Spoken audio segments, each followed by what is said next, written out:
Sa mga major block ng mga Pilipino, masyado silang dramatic. Revenge is drinking your own poison, hoping the other person will die. Hi, this is Biggs, and let's turn your situation to life coaching lessons. Majority of the time kasi, ang naituturo sa atin was always to increase our IQ. Yung pagtumalino, paano tumaas yung grades. Pero life isn't about just intelligence. Majority of what we do in life is all about emotional and adversity quotient. Yung adversity quotient kasi yung talagang nagpapalago at nagdi-differentiate between success and failure. Yung paano mag-handle ng problema. And paano mo hindi pepersonalin yung buhay kapag meron siyang dagok or problema. Kasi a lot of people, no, especially Pilipino, ang nakita namin, no, na isa sa mga major block ng mga Pilipino, masyado silang dramatic. And yun yung I would say, no, what's blocking a lot of people from achieving success is because ang tagal mag-move on.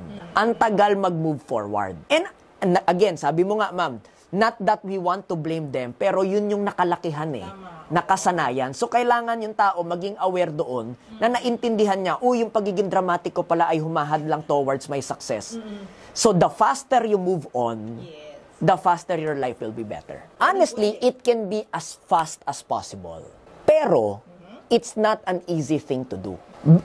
Yung pagbilis at pagtagal ay nakadepende sa tao kung paano niya willing. Willing po ang term ko dito. Willing na i-let go yung kanyang ego. Anong example? Ito yung pinaka-example natin dito, no?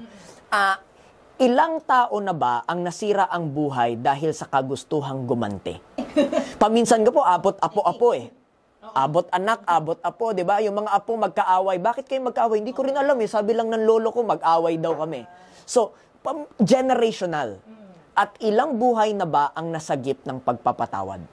Pero ang tanong, gaano ka ba kabilis maging willing magpatawad? Number 1, recognize na masakit. Number 2, tanggapin na nangyari talaga. At number 3, magpatawad na agad. Mabilis. Pwede ring matagal. Depende kasi hindi naman talaga tama yung ginawa niya.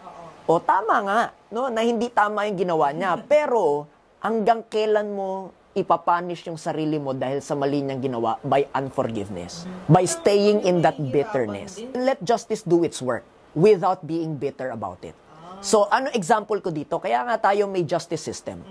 So, meron tayong legal system. Ano yung tama at mali? Ano yung dapat gawin kapag gumawa ng tama? Ano yung dapat gawin kapag gawin yung mali? Am I gonna say that you're not gonna use the justice system? No. But let the justice system do its work.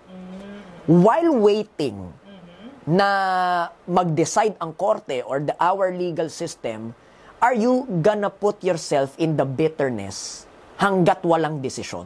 At yung bitterness na yon, what will it create? Let's be honest, ma'am, no, sa mga nanonood sa atin. Procrastination. Hindi mo tinutupad yung pangarap mo.